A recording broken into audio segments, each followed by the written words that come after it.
Hi everyone, my name is Ritvik Kulkarni. I am an associate with Khaitan and Company, and today we are going to talk about a very hot topic as such in litigation, which is force measure. Now the thing is that if you notice more closely, until today, because of the pandemic, now the term force measure has become absolutely huge. Everybody is talking about it. Wherever you go, you read it in the newspaper, you go on link. What I am trying to say is that this term, the principle of force measure, has become omnipresent in a way. Every country is talking about it. Everybody is talking about it on LinkedIn. But before that, it was like a neglected child. People didn't care about force measure. That's just a contractual term that people used to add. And now it has become like a term that has come back to seek its revenge. It's important today that we discuss about this term. And what I'm going to do is basically just look upon, I'm not going to go into too much detail, but let's just discuss the basics of the provision and what is the meaning and scope of it. What is its relationship with the law of frustration under the law of contract?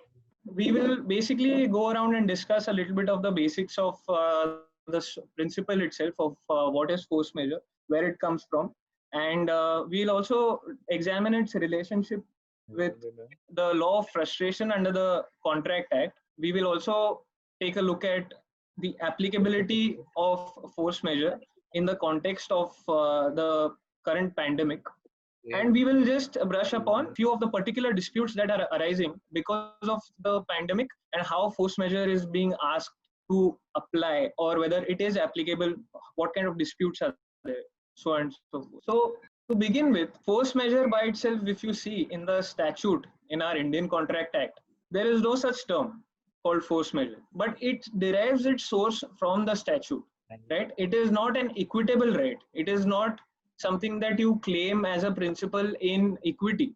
You have to source it from the statute. What the statute provides under, and this is what was held by the Supreme Court in Energy Watchdog versus CERC. This is a recent case, a full bench judgment. It says that force measure is governed and sourced from the Indian Contract Act. As far as there is an implied or express term within the contract, we apply section 32 of the Contract Act. If there is no term inside the contract where it is dealing with any eventuality of uncertain events and what is going to happen if there are certain uncertain events, if there is no express clause like this inside the contract, then we go to section 56 of the Contract Act, which is the law of frustration. Now let's take a look at 32 for a brief minute. What it says is that contingent contracts to do or not to do anything if an uncertain future event happens cannot be enforced by law unless and until that event has happened. If the event becomes impossible, such contracts become void. So, how we get force measure from here is that inside the contract there are multiple things that you agree to. The key of it is the performance of the contract. So let's say that there is a sale of goods. I say I am going to sell you 100 bales of cotton. I will send the 100 bales of cotton. I will send them to you at X time on X date, and you are supposed to receive that much cotton at that time and that date. This is all agreed in the parties. But the parties are also a little more intelligent. They foresee, right? They think that what if there is a war? What if there is a flood? And if that happens, I will not be able to perform my contract. For selling also, I won't be able to deliver it to you, and you as a buyer also, it is possible that you will be impeded. So in such a circumstance, the parties together agree, ki, listen, fine, I understand both of us have an obligation to each other, but if this happens, if this contingency occurs, then we are both, or you and one of the parties is free from performing that obligation. All right. Now let's look at what is frustration. So when we talk about frustration, this is a term that is specifically included in the Contract Act. Justice Nariman has made a difference between force measure deriving from 32 of the Contract Act and frustration of the contract, which comes from 56 of the Contract Act. Now, I request you all to just take a look at the provision. What it says is that a contract to do an act which, after the contract is made, becomes impossible or by reason of some event which the promisor could not prevent becomes unlawful, such a contract becomes void when the act becomes impossible or unlawful. Now, as we will see ahead sometime later, this is a crucial difference between force measure and frustration of the contract. And that difference is the effect of both these things coming in. When there is force majeure, parties agree that if X happens, then Y. And X is the event such as act of God so and so. And the Y part is, for example, that for the time that this event is existing, for the time that an act of God is existing, for that much time, parties are relieved from performing their obligations.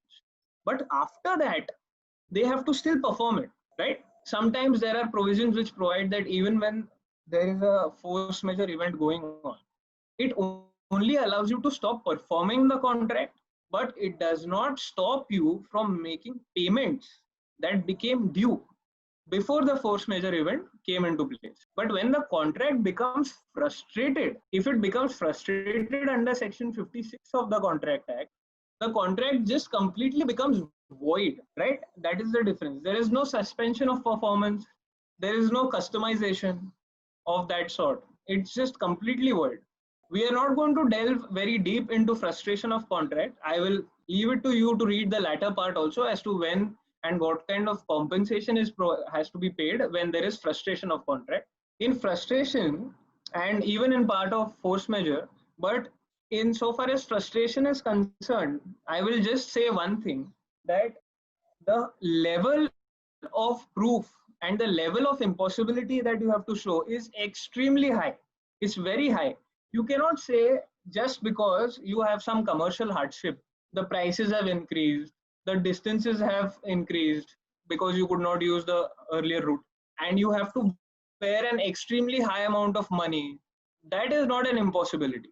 Section 56 of the Contract Act will not save you from performance of your obligation. If you look at the facts of this case, here the House of Lords has held that even when the Suez Canal, that is the only way of transporting certain goods by ship, that was closed, and even though you would have had to travel 3 times the distance that was otherwise agreed, pay double the freight, still that does not mean that you cannot perform the contract. For frustration, it has to attack the basis of the contract, the very fundamental purpose of the contract. If that becomes unperformable, if the goods stop existing only, for example, then the contract can be frustrated, which is an extremely high burden. This may not necessarily be the case with force majeure. Now, some of you may have a question that what if there is a force majeure clause, but under the force majeure clause, I am not fitting. My situation is not fitting under the force majeure clause. Then can I then go to Section 56 of the contract to say, okay, I can't take the benefit of my force majeure clause. It is there in the contract, but it is not applicable to me. So then can I just go and apply the provisions of Section 56 of the contract, which provides for a statutory right of making the contract void? The answer is no, you cannot. If there is an agreement between the parties that you and I have foreseen some events, if those events have happened, and if the clause is otherwise applicable to me, if the clause is applicable, then I cannot go and take the benefit of Section 56 of the Contract Act. This has been laid down in one of the most iconic and landmark cases on this subject, which is in front of your screen right now. Again, the important thing is that force majeure clause has no statutory definition, right? Parties are free to agree on what they think a force majeure event is going to be. But let's try and understand the basic meaning of what is a force majeure event. The very fundamental part is that your performance has to be hindered. This also again depends, all of what I'm saying depends on how the parties agree, right? Parties can say that your performance has to be completely prevented. Parties can agree that it can be partly prevented, or it can be both. Why is it prevented? Because of occurrence of certain things that are beyond the reasonable control of the parties. Sometimes parties will not even use the word reasonable. It will be beyond the control of the parties. And these are circumstances which you could not have avoided despite taking reasonable care. When you entered into the contract, you could not have foreseen that something like this will happen. If all these things are ticked off, if we meet all these requirements, then parties have also agreed that if something like this happens, then whichever party is defaulting, that party is relieved from performing the obligations for either for a limited period of time or completely relieved. But the latter part, from what I have seen personally, you don't generally see any clause which says, okay, now you are completely ridden, you're free of your obligations. Mostly it is a suspension, and it will carry on till the time that such a force majeure event exists. After that, you have to still come again and perform the obligations that are there. What are the common ingredients of a force majeure clause? Again, it's very important to understand that you are, as a party to the transaction, both of you parties to the transaction are completely free to include and exclude certain events. But I am only showing you certain common things that we have, that you will see in a force majeure clause. Right? It includes act of God and related things like drought, fire, explosion, earthquake, volcanic eruptions, so on and so forth, floods. These are some common things that are there. Then sometimes instead of saying just all this including, people say act of God, then natural disasters. Then of course there is acts of war, invasion, armed conflict, if there is a terrorist attack, if there's an embargo that is issued by the WTO, for example, and that makes it impossible. If there is a strike or lockout, remember a lockout is a different term than the lockdown that we are facing right now. A lockout is defined under the Industrial Disputes Act. If there is a lockout in that sense, that will be applicable. And then some contracts even go ahead and mention plagues and epidemics. In fact, to just to share with you, there I have seen some contracts which even provide for alien invasion. So hopefully that is not going to happen. But if it does, that would also be a force majeure event. Now, this is very important because of, and again, I need to stress on the fact that this is the contractual extent to which you agree. So there are different types of force majeure contracts. Some are specific and exhaustive, which means that only these things will mean a force majeure event. Only acts of God, natural calamity, war, so and so, so and so.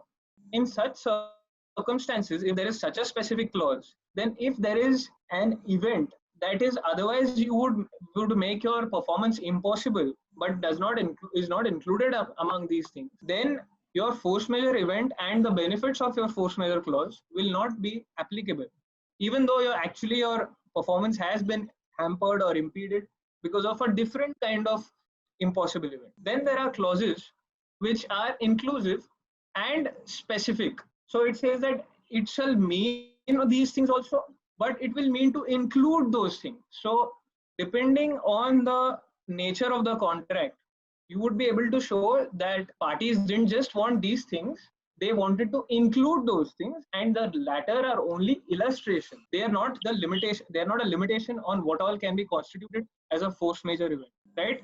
And the last one is a broad and undefined kind of clause, which means that anything, any event that is otherwise reasonably beyond the reasonable control of the party. So in this case, you can bring in almost anything that actually causes the stoppage of your performance or completely impedes your performance. But these are things that you have to, in each of these cases, you have to prove these things as to how it has impeded your performance. Important things are sometimes clauses also exclude. Sometimes parties agree that such things will not include a force majeure event, like strikes, or I'm just an example, that parties agree that so and so things will be a force majeure event, but notwithstanding whatever is said above, a strike will not be considered as a force majeure event. So if something like this, if this is a clause, and if there is a terrorist attack, then yeah, you are protected by a force majeure clause. But if there is a strike and you are completely unable to perform, still you will not be able to take the benefit of the force majeure. And this is important, as I also mentioned earlier, there is sometimes an exclusion of payment obligations because there are different types of obligation under the contract. One is, for example, if you have to deliver the good, then you have to get up, you have to go, load the good on a vehicle, that vehicle will go, and then the delivery will be completed. If something happens and you can't get up and go and load the vehicle, then you can perhaps take the benefit of the force majeure clause. But the force majeure clause says that no matter what happens, even if there is a force majeure event, that does not relieve any of the parties from their payment obligations. So you may not be able to deliver, it's fine. But if the delivery has been completed and after that there is a force majeure event, then that does not mean that you can be stopped from your payment obligation. You will have to still make the payment. But personally, if you ask me, right now what is happening is even the banks are operating at minimum capacity. So if, for example, there is a transaction which depends on payment of letter of credit, right? Payment by letter of credit, and letters of credit are often exchanged, given to a bank, and that bank will send it to another bank for confirmation. And then the seller will say, okay, these documents are fine. Now I will send the goods. Sometimes, because of the prevailing circumstances, banks are not able to courier the letter of credit documents. They are not able to correspond properly with the other bank. So this is actually a problem on the payment obligation also. So it cannot be said, you cannot have a flat case as to, okay, all payment obligations are anyway, you can always perform. I would say that that is not the case, but it depends again on the contract. Then sometimes there are asymmetrical clauses, which means that the parties agree that only one of them is going to benefit from the force majeure clause. This also I have seen in one contract which says that the seller will not be liable if there is a force majeure event. It doesn't say that what will happen to the buyer. What about the buyer's obligations? Is he or she not saved? If the seller is the only person who is mentioned, then the seller is the only person who will be covered. The buyer will not be covered. In such a case, is the buyer completely without any remedy? I don't think so. Personally, what I would argue is that because the force majeure clause is not applicable to me only, if it's not applicable to me, then I can go and take benefit of section 56 of the contract act, because it's not that I am applying the force majeure clause also, but because it is not favorable to me at this moment, I'm going to 56. It's because the clause is not applicable to me only. Now, just because you have a force majeure clause and the force majeure event has actually also happened, by itself does not mean that you are relieved of your obligation. There are certain prerequisites for you to invoke the force majeure also. So this again, all this is agreed in the contract. If it's not there in the contract, then you may not have to comply with these things. First is that parties often agree that you have to, if you think that there is a force majeure event, then you have to immediately you have to send me a notice. Say that within 24 hours or within immediately or within 7 days of such an event happening, you have to send me a notice telling me why you think this event was unforeseeable at the time we entered into the contract, why it is unavoidable at the present, and why and how exactly it has affected your performance. So today also there is a pandemic. There is a pandemic, people are getting affected throughout the world. But as a matter of fact, if you are not getting affected, if your performance is genuinely not going to get affected, just because a pandemic is there doesn't mean that you will be saved under your contract. If you are, then you have to set it out very particularly.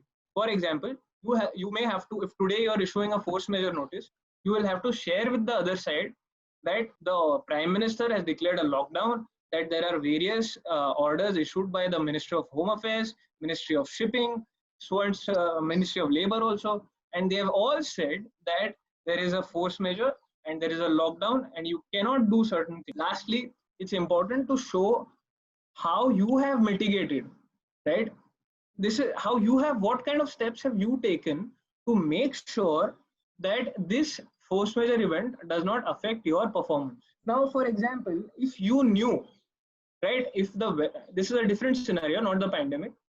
If you knew that tomorrow there is a high chance of rain and your obligations are tomorrow, and if you use a vehicle which is not waterproof, in the sense that water will percolate through the vehicle's roof, or it's a truck, it is not covered. If you send an uncovered truck with perishable goods, despite knowing the weather reports that tomorrow it's going to rain and there might be a flood, then you can't take the benefit of the force majeure event, even if it actually happens. Well, now this is, few of these parts are obviously you have to comply with them point blank. Like the first requirement, if there is a notice requirement, you have to comply. The last one of mitigation, for example, is a matter of proof.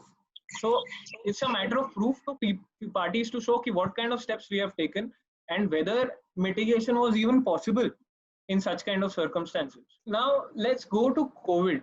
Right, this is what is happening. These are the figures from today. It's been around, I think, March, mid-March, and end of March. It was declared as a pandemic by the WHO. The Indian government had declared its first lockdown on 22nd March, and from 25th March we are under a national lockdown. What has happened after that is that there have been various kind of notifications that have been issued by the government.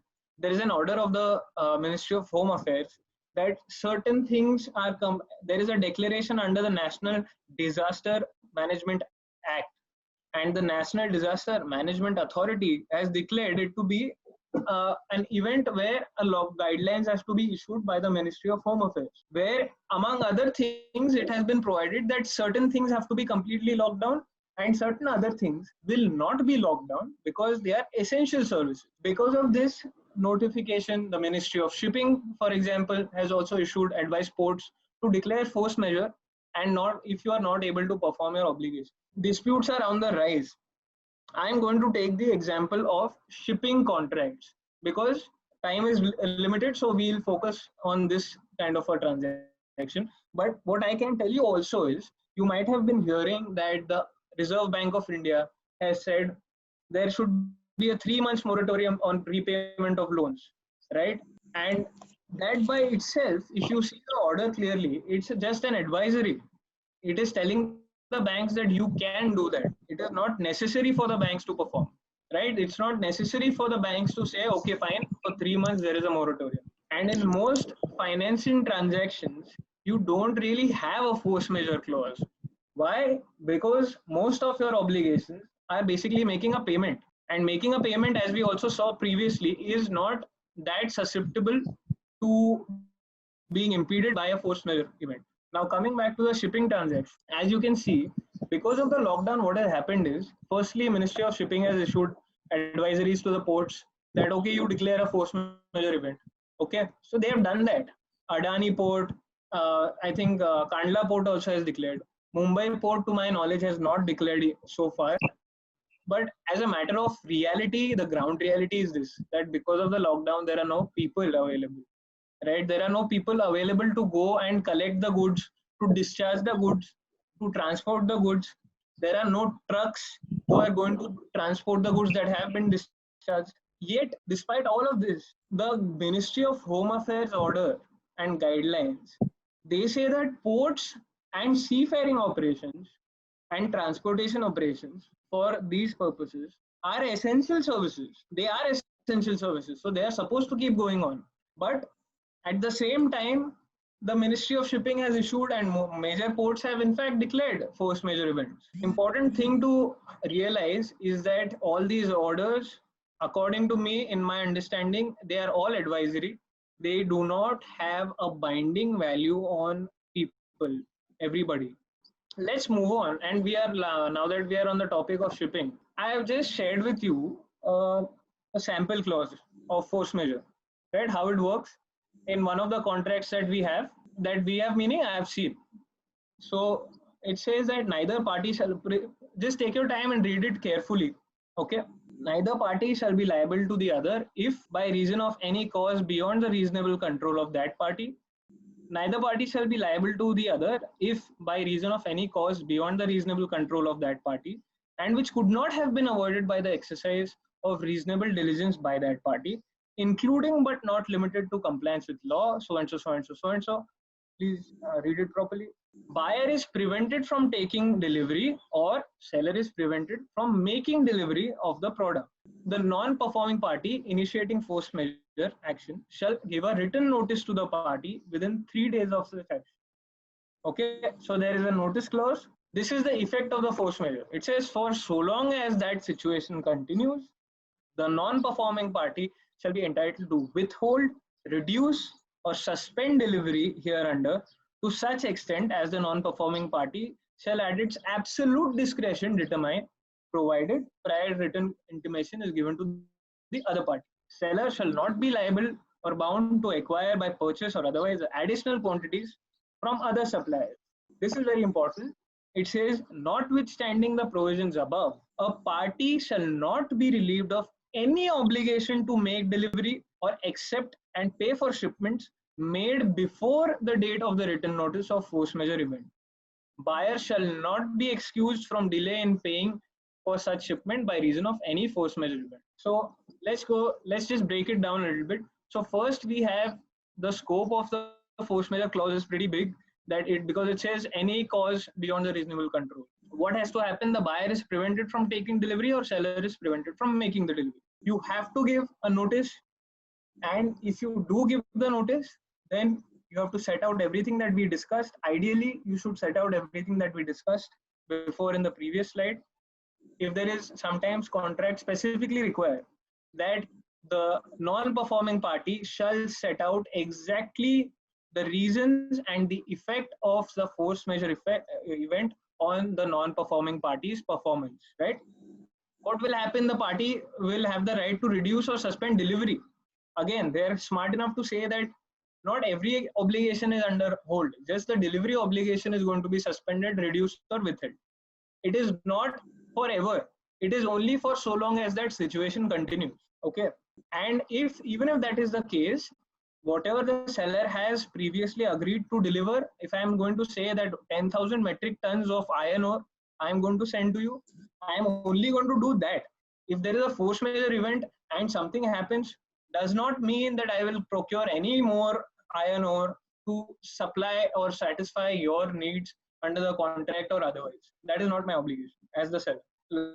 Lastly, and this is important, now, if despite the fact that there is a force majeure or everything has happened, you give a notice, everything is fine, still any of the parties are not going to be relieved of an obligation to make the delivery and accept the delivery for shipments that have already been made. Shipments that have already been made before you issue the force majeure notice. While this may seem very clear, obvious, but it is not that much. One thing I would just like you to note is that there are shipping contracts are often governed by something called the Incoterms. So a lot of times the Incoterms will determine what kind of contract you have and how the risk is going to transfer, at what point of time you will assume that the delivery has been made or the shipment has been made, it has been completed. So you need to look at the other peripheral things that apply to your contract insofar as shipping transaction is concerned. And if the shipment has been made, then even if there is a force majeure event, you will have to make the payment and you will have to receive the goods. That's how it is. Yeah, so Incoterms we have 2010 and 2020. As of current contracts, most of them are using 2010. We have a question from VC to everyone about international commercial terms. Neha has a question about notice. She is asking if notice is mandatory. So most times what happens is it's provided in the contract, okay, that you have to provide the notice. But if this clause is not there, it is nevertheless advisable that you issue a notice saying that today I am invoking a force majeure clause, and for that reason I am not going to be able to perform. For this reason I'm not going to be able to perform. So I'm telling you firsthand. Okay, if you don't send the notice, then courts are likely to hold it against you. But if the clause for notice is not there inside, then it's fine. FM clause will not apply if notice not given. Yeah, if the notice is not provided, then the courts will hold that, courts are likely to hold that you have not complied with a requirement under the contract. See, again, I'm going to go back to the basic essence of this. The force majeure clause is an agreement between the parties that if something happens, these things happen, then we will not be liable to each other, or you will not be liable to me.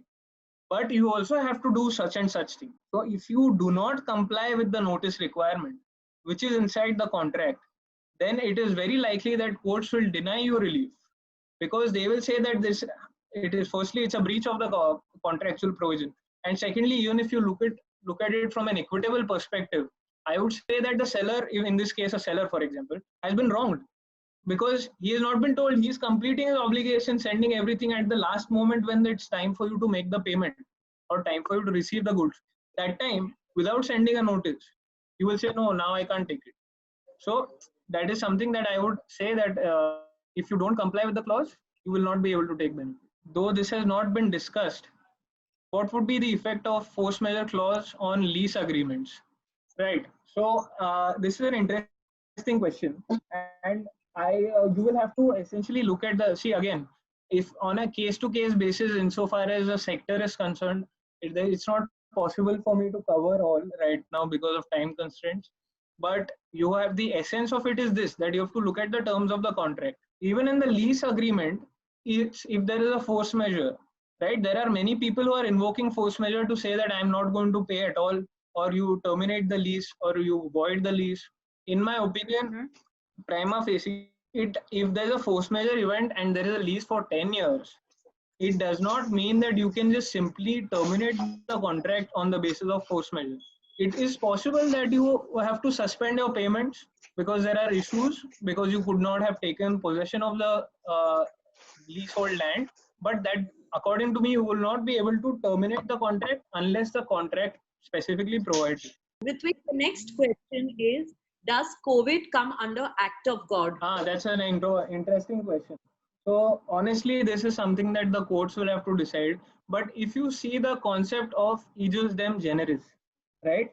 Ejus dem generis is briefly speaking, the manner of interpretation as to the closest word, right? So act of God generally speaks about floods, earthquakes, volcanic eruptions, so and so. And a lot of contracts have natural disasters separately. So it is, and what is being argued right now, it's not, we are not sure as to the source of the virus, if we can call it uh, an act of God. It is unlikely that you will be able to call it an act of God. It is more likely that if your contract has provisions for natural disaster, epidemic, pandemic, so on and so forth, then you will be able to probably bring COVID within the provision of the force majeure clause. I'm saying natural disaster also because if you see the orders of our governments, they have invoked, state governments and central governments, they have invoked provisions of the Epidemic Act as well as the Disaster Management Act. So it is arguable that COVID comes within these two things, epidemic and natural disaster. So the next question is, can parties contract out of a contractual remedy? For example, payment of rent in respect of a commercial go down. Did amount to renegotiation of a contract? No, yes. So if there is, for example, a lot of people are doing this, by the way, right now, because as a force majeure event, people are, instead of invoking force majeure or terminating your contracts, people are coming together and renegotiating certain terms of their contracts. So if you, by contracting out, if you mean that we are going to again renegotiate certain terms of the contract, that is possible, but it may amount to novation, and the issues of novation will then ensue, which should not that be a problem by itself, because then you can re-sign the agreement, including, and you can refer to the previous clauses of the agreement and say that all other clauses will be binding depending on the terms of the contract. Ritvik, certain clauses in a contract, for example, employment contract, where employers terminate employment agreements because of the current situation. Can you deal with that, please? So see, there is that will honestly, again, it will depend really on the terms of the contract, because in that contract, it may, in addition to force majeure agreements, you may have certain other, provisions in the contract. For example, if the company has said in the contract that if our turnover for a particular year falls below a certain percentage, then the company will be free to take certain steps as it deems fit, including termination of employees. And that is not even a force majeure thing, but even then it will be applicable and the company may be able to terminate. But I must tell you, I don't generally deal with employment disputes. So, but this is just an interpretation that I would like to offer.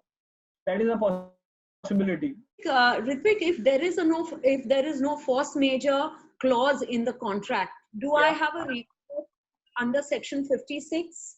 Yes, of course. So if you don't have a force majeure clause inside the contract, if the parties have not agreed that if something happens, then this is the ensuing consequence, then yes, you can go to section 56 of the contract. But remember, there are two main differences. One is that the contract becomes completely void. Okay, it's not that you can stop the performance for some point of time. and two, it's an extremely high burden. Under section 56 of the contract, you have to show impossibility. It is a high burden, and these are the two differences that are there. But yes, you can go and prove a case under 56. Okay. Now, a common question most people are facing is what about airline tickets, hotel bookings, holiday travel arrangements made? How are the companies as well as the government dealing with this kind of situation? So, if the thing is that again, you'll have to take a look at the specific circulars that have been issued by the relevant authorities. For example, I just mentioned to you about the Ministry of Shipping, right? The Ministry of Shipping has issued an advisory to all the ports saying that if you want, you can declare a force majeure event. What does that mean? That means that if at the port is not providing certain services for berthing, etc., of the vessels, then there will be no payment of demurrage. So you will have to look at the circulars issued by the Ministry of Civil Aviation, and if the DGCA, for example, Director General, has issued any circulars, and after that, as far as your tickets between you and your travel agent are concerned, you will have to see the standard terms and conditions of the purchase of the ticket between you and the airline company or the shipping, or the whichever travel company, etc. Because this is something that they, I'm sure, keep facing, and they will have provided it in the contract. On a case by case basis, you will have to see how it works. Change in government policy leading to circumstances where it is impossible to perform a contract, does that come under ambit of major or frustration? If there's a provision in the contract for change of circumstances, then that I would say is a facet of force majeure. Sometimes what happens is the contract doesn't use the word force majeure, it has a provision for material adverse effects on the performance of the contract, right? Sometimes that is termed as a breach also, right? Parties agree that if there is a material adverse effect on the performance of either party of the contract will be deemed to be terminated, and after that parties can part ways as well. So as I said, in a force majeure clause also, you can agree that the agreement will become terminated, but most of people agree in force majeure that performance will be suspended. We will stop the performance for a period of time, and once the force majeure event has been lifted, you will have to perform it again. Thank you so much for inviting me, and thanks everyone for taking out the time to attend.